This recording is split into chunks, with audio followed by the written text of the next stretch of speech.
My name is Edward Ebenezer Jeremiah Brown. I'm a football supporter of Ipswich Town. Wherever they play, you'll find me. I haven't missed a game since I was 3. With me scarf and me rattle and a big rosette, singing where was the goalie when the ball was in the net. Follow the town, up or down. I'm Edward Ebenezer Jeremiah Brown, but everybody call me Ted.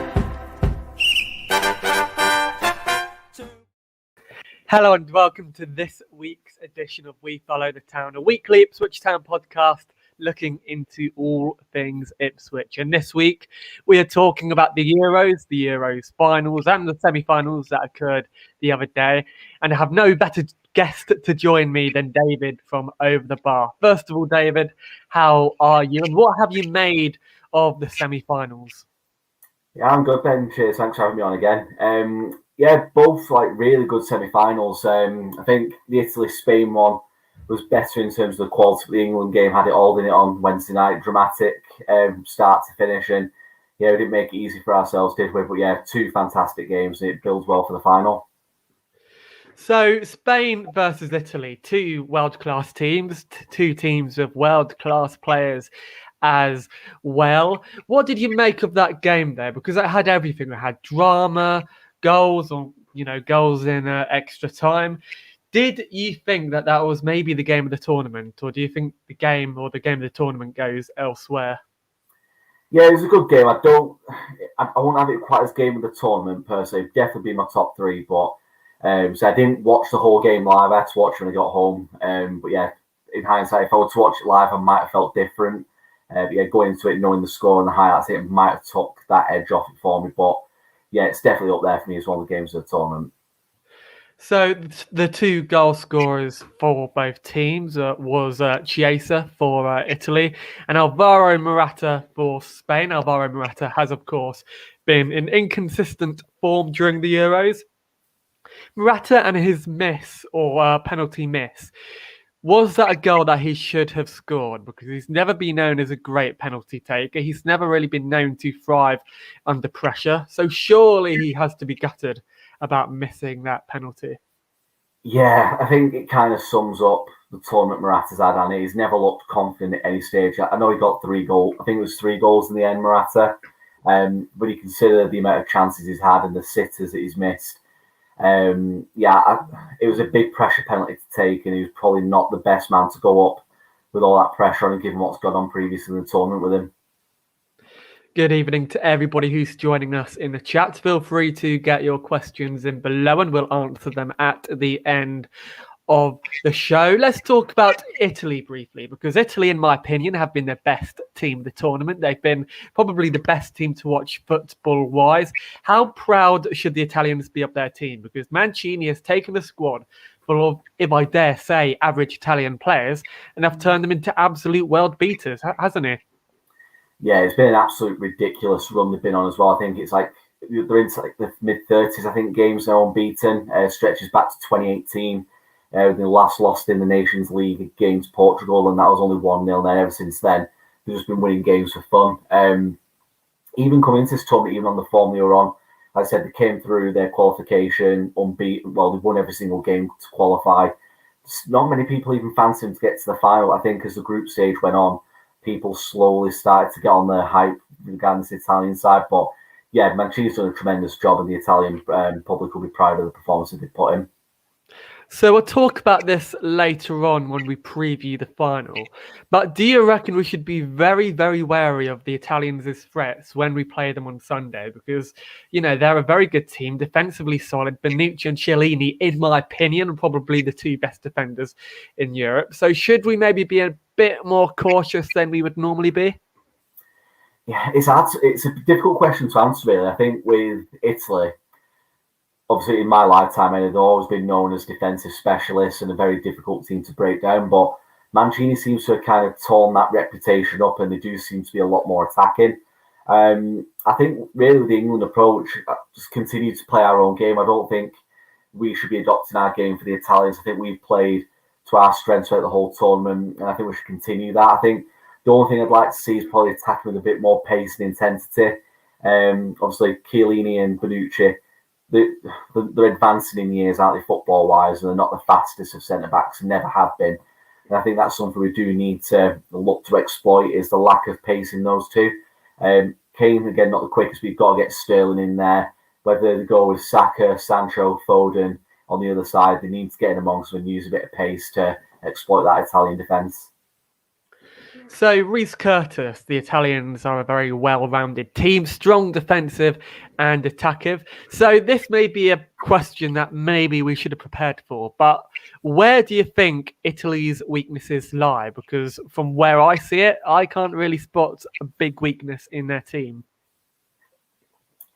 I think now Spizzola is out for the tournament. I think we definitely need to be looking to exploit them out wide.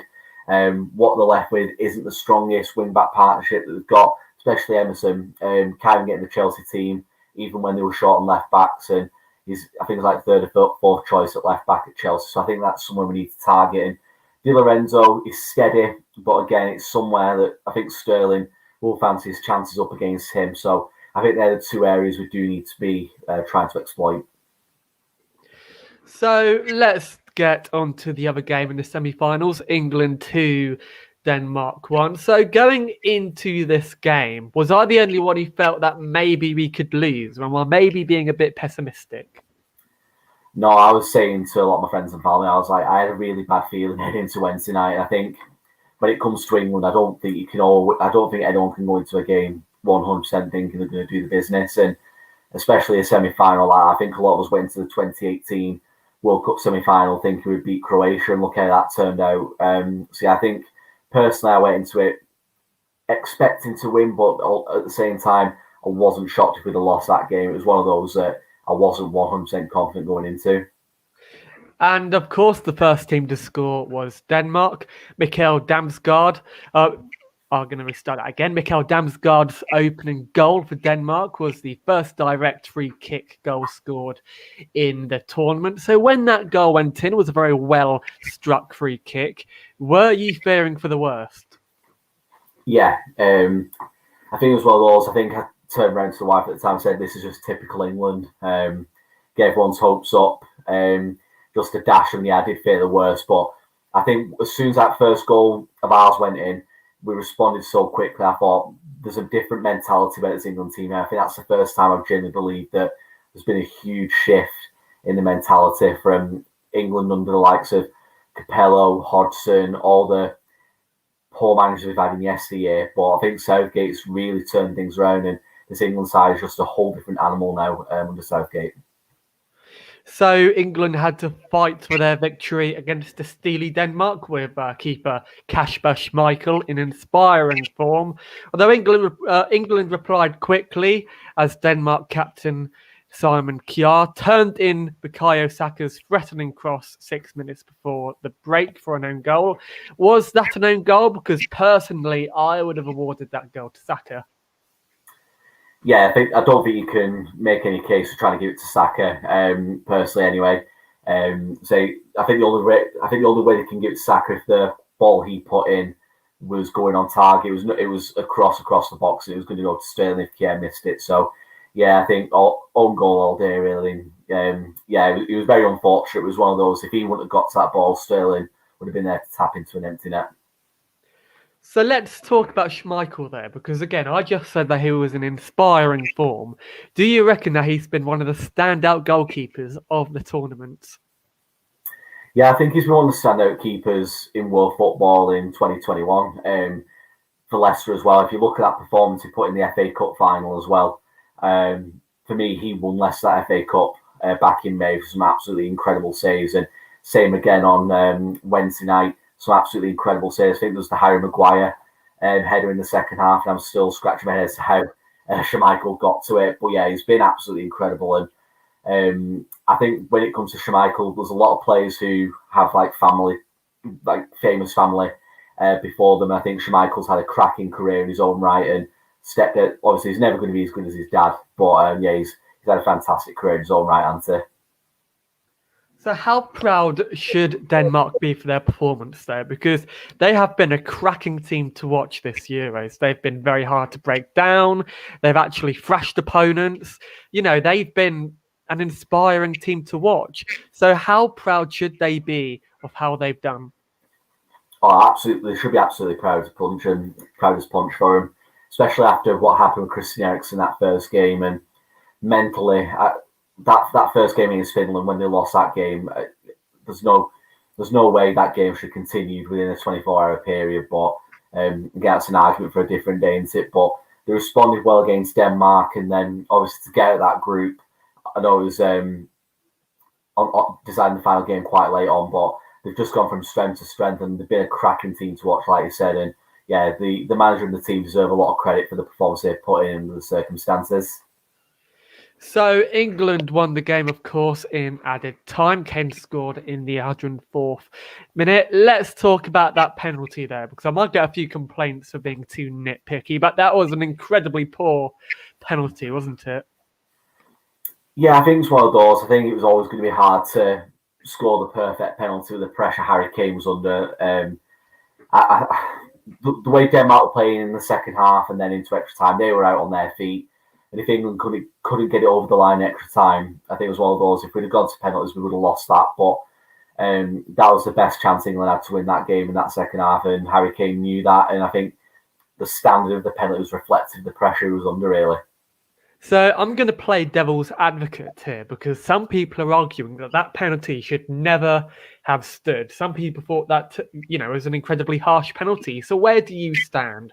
Should that penalty have stood, or should it have, not have been a penalty? It was soft, really soft, but there was contact. And I think a lot of England fans, I've made a point of saying on our show Over the Bar, that enough has gone against England over my lifetime anyway. I've rattled off quite a few. You just got note if you the Maradona hand of God. We've had goals disallowed against Argentina extra time back in '98 in Portugal, so it's about time we had a bit of luck anyway. But yeah, for me, it was just about a penalty, but very, very soft. So England, of course, won the game. How did you feel when the final whistle was blown? Because, we have never really seen England play in a final before, have we? This is a first for us, and this is also a historic moment. So how did you feel when you heard the final whistle?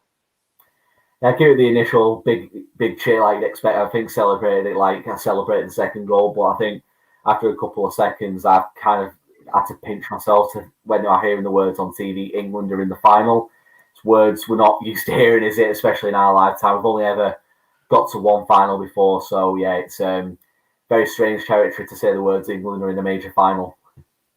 And of course, England will play Italy at Wembley on Sunday. This will be in the Euro 2020 final. Let's talk about some pre-match build-up though, because Leonardo Bonucci said that Italy are not afraid to contest the 2020 Euro final on England soil. And Chiellini also came out to the press and said that England were given the unfair advantage of playing at home. So is this mind games, or do you reckon they have a point?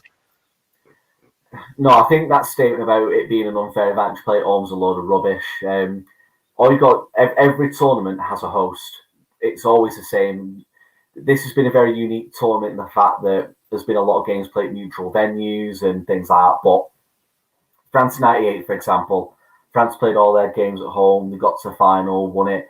Someone always hosts that tournament, and yeah, we're not the host, but we've been chosen to select the semi-final and the finals. That's not our fault. That UEFA chose to pick those stadiums years in advance. So yeah, personally, I think them coming out of comments like that's a load of rubbish. And if it's an attempt at mind games, they are pretty poor ones, to be fair. So if you were an England player, would you pay attention to these mind games? Because they're obviously trying to get under the players' skins, and they're probably trying to garner a reaction. So would you maybe give them any attention at all? No, I think the England players will probably be aware of what's being said, but I think they've got thick enough skin and they'll know exactly what the Italians are trying to do and unsettle them and try and creep a bit of doubt into their minds. But no, I think the England players can rise above that quite easily and put that to the back of their minds and they've got a job. They know what they've got to do on Sunday in terms of the job they've got to do. And yeah, I think they'll ignore comments like that personally. So we're playing an Italian team that have barely conceded goals. We have mentioned their two centre-backs, Chiellini and Bonucci, two of the best centre-backs in world football. But do you reckon that our relatively young squad in comparison to theirs could exploit their age? Or do you reckon that that's not something on Southgate's mind? Again, I think it's one of those. I think we've kind of got to play to our own strengths. Like, we've got to this final on merit, and for the most part, we've played to our strengths. And I think it was only really the Germany game where we've matched up in terms of formation. But yeah, I think we just need to go out and play to our strengths. And I think the only way we might change a little bit is to probably bring a bit more pace into the team. But apart from that, I think it'll be more of the same of what we've seen throughout the whole tournament. Personally, yeah, I think we just need to focus on ourselves rather than worrying about the Italians personally. So let's talk about our potential lineup, because England lined up with a 4-2-3-1 against Denmark. Do you expect to see many changes, or do you reckon we're going to stick with more or less the same team? Yeah, I think personally it'll be the exact same lineup. I think the only change I'm expecting to see is Saka not starting. And I'm torn whether it'll be Phil Foden or Jadon Sancho.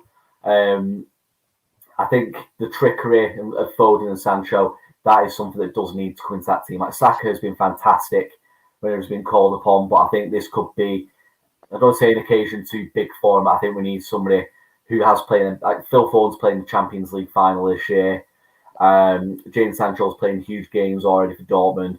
And I think that's something Saka maybe is lacking a little bit. But yeah, I'd definitely bring in Foden or Sancho. Personally, I'd like to see Foden start, but if Sancho's to start, I won't mind that either, personally. So, okay, we know why Sancho hasn't really been starting for England. He was finalising a deal at Manchester United. But why hasn't Foden been playing? Because he's dubbed one of the best young players in Europe. Yeah, he hasn't really had much game time this Euros. Why is that? Yeah, he started the first two games, didn't he? And Southgate used the excuse of he was on a booking and didn't want to risk him getting another booking in that last group game. But I think an argument could be made that Saka's come in and took his chance and was pretty much undroppable, really, after some of the performances he put in. So I think it's a case of Foden being unfortunate, being rested to stop the yellow card being a hindrance, but then Saka taking his chance when he was given to him. So, Reece Curtis, would you guys change the starting 11 on Sunday? I think we've answered that. And does Sancho come in? So, with Sancho, would you pick, we're going to rephrase this question, would you pick Foden or Sancho? Personally, I'd go Foden. I'm a huge fan of Phil Foden. As well, I know he's still quite young and, again, lacking in big game experience, but he's got that Champions League final under his belt, playing some massive games for City. His previous season, I think Foden edges it for me. Against Wales, I wouldn't be mad to see Sancho start ahead of Foden, but personally, I think this is a game made for Foden. I think he would rise to the occasion if he was given the start. Are there any other changes that you would make to the starting lineup? Because in my opinion, the defence at the moment is perfect. Yeah. Harry Maguire has probably been one of the best defenders for England in this tournament. So do we need to keep the defence more or less the same, do you think? Apart from the Saka dilemma, I think the rest of the 10 players that started the game against Denmark should be the same start final. There's been a couple of people making a case for Henderson coming in for Phillips, given Henderson's big game experience, Champions League final, like multiple Champions League finals, and has won it on one occasion and lifted a Premier League trophy. But Calvin Phillips had a great tournament. I think for him to play every game and then miss out on the final, I think that'd be a huge insult to him. So yeah, I'm expecting the exact same lineup minus Saka for either Foden or Sancho.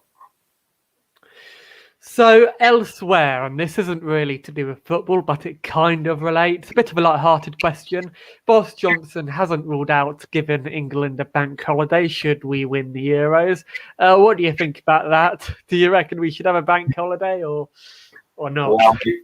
Well, I've already booked the day off work Monday anyway, so I'll be off regardless whether we win it or lose. But yeah, I think if we were to win it, it would be nice. I think I see it's unrealistic, but yeah, it would be nice given what's been going on with COVID over the last 16, 18 months. It'd be a huge celebration, wouldn't it, if we were to get a bank holiday, especially considering the rumours if we were to get it would be on the 19th, which has been dubbed Freedom Day, isn't it? So it'd be a huge celebration in England. One, end of lockdown measures, and two, England winning the Euros. It would be fantastic, wouldn't it? So, two final questions, and we're going to start off with: do you reckon England are going to win the final? Because it's be a very tough game. I reckon we should all be proud of our team, regardless, because we've done very, very well to get this far, and Southgate has done a fantastic job. But would you be pleased if we lost? Because again, it's a huge accomplishment anyway, isn't it? I don't want to say upset, but I'd be. I don't want to say disappointed. Obviously, I'd be gutted if we lost. Yeah. I think anytime you lose in a final, it's always be gutted. I think it'd be one of those. It'd hurt at first, but I think when you wake up the day after and look at what we've done, especially when you consider 2018 World Cup as well, I think personally we should be very proud. In terms of do I think we'll win, I'm going to go with a 1-0 win. I think I predicted a 1-0 win, Harry Maguire header. When I was talking about it last night, I'm going to stick with that. I'm going to go 1-0, Maguire off the corner in about the 80th minute. And Reece Curtis says 3-2 England will win in added extra time. Oh God, imagine how on the edge the nation would be should that happen. That would be quite something. So one final question. I'm going to ask you and the people in the comments who your player of the year is, as well as player of the tournament, and as well as who your manager of the tournament is. So, David, who is your player of the tournament? Who has been the standout player this Euros? I'm going to go with somebody I don't want to go for obvious picks, and I'm going to go with the player who's impressed me most simply because I never even heard of him before this tournament and just how consistent he's been.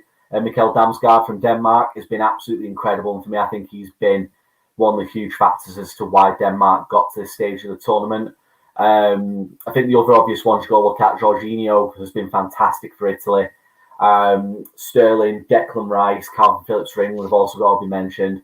I think another mention for Luke Shaw as well has been absolutely incredible. But yeah, I think just to go, I don't want to say against the grain, just for a mention for somebody who probably won't get the plaudits he deserves, so I'm going to go with Damsgaard. So do you reckon Paul Pogba could potentially be in the running because he played very well for France, but France did get knocked out by Switzerland, didn't they? Yeah, for me, Pogba don't come into the equation. I think any team that goes out in the last 16, for me, no player there should be considered for player of the tournament. That's my own personal opinion anyway. I think someone who should be considered player of the tournament should be getting to the semi-finals really, to show how consistent they've been across a longer run of games rather than the 4 games that France played. But yeah, for me, Pogba shouldn't be in the discussion anyway. And finally, who is your manager of the tournament? There are quite a few picks, but who would yours be? I'll have to be patriotic. I'll go with Southgate. I think he's managed the England team very well. From an outsider's perspective looking in, but I think a lot of credit's got to be given to him for not bowing down to the pressure of, for one, not starting Sterling for the opening game. Southgate saw something in that he wanted to start Sterling, and what a choice that's been. Obviously not bowing down to the public pressure to play Grealish every single second of every single game. Getting the formations right at the right time, making change at the right time. And again, I know kind of just giving a bit of love in for Denmark and Damsgaard, but I think I can't pronounce I can't remember the coach's name for Denmark, but I think the Denmark coach does need a special mention for how he has been able to hold that squad together after everything that went on with Eriksen, and the way he's conducted himself throughout the whole tournament has been nothing short of first class, and I think he deserves a lot of recognition for the way he's handled himself and that Denmark squad throughout the whole tournament. And again, the other one as well, Reece Curtis has said it as well, Mancini has done a fantastic job with Italy, not just in this tournament, but in the whole lead up to this in the last couple of years has been incredible, hasn't it? So has Southgate proved doubters wrong? Because Southgate's never been the most popular England manager, yet he's silenced all his critics. He's taken us further than we expected. He's given us an excellent tournament to save for the rest of our lives. So has he proven all of his doubters wrong? I'd say so, yeah. I think Southgate is very harshly judged, in my opinion. One, I think mainly because of that penalty miss in '96. I think some people still hold that against him, and I don't mean to sound insulting about Southgate, but I'm sure you'll know what I mean when I say it. I think people see him as a very boring character. Not very. Take Harry Redknapp, for example. If Harry Redknapp was ever an England manager and he was making the same decisions Southgate was, I think people would be a lot more warm into it just because everyone loves Harry Redknapp. But I think Southgate is constantly able to win people over. I think one, because he's not the outlandish character a lot of people want in a manager, and two, because that penalty miss. But yeah, for me, I think he has proved a lot of doubters wrong. I think he deserves a lot more respect for the job he's done. And finally, where will you be watching the finals? Will you be watching it in a pub, maybe at the stadium, or will you be watching it from home, maybe? At the minute, it will be at home. I keep having a quick scan on the UEFA website to see, because they release semi-final tickets quite late on Tuesday for the semi-final. So I'm going to keep an eye out for anything comes up for the final. If anything comes up, I'll try and get it. But it's more than likely going to be at home. But yeah, I'd love to be at Wembley, but I think it's a bit unrealistic, isn't it? Yeah, I think we all would, to be fair. But anyway, that is this week's We Follow the Town. I really appreciate having you on the show, David. It's always a pleasure, and you're welcome on at any time. Thank you very much to the people who have been in the chat, who have taken part in the chat. And get better soon, Reece Curtis, because he's at home due to COVID. So I wish you a speedy recovery. Finally, David, where can people find you on social media? If you want to come check out Over the Bar, so our main things are the websites. We've got otvfootball.net. We've also got the Twitter at Over the Bar FB. And also, if you want to follow us on YouTube, give us a subscribe to some, especially if you're fans of Ipswich Town. We've got our League One show coming back in a few weeks. So yeah, if you check us out on Over the Bar football blog on YouTube and drop us a subscribe, we'd really appreciate that. And hopefully we'll see you in the new season. Perfect. And we'll be back next Tuesday for another episode of We Follow the Town. We'll be talking about the Euros and, of course, Ipswich Town and our pre-season game against Dartford. So we'll see you next week, Tuesday, 7:30. And as always, keep following the town.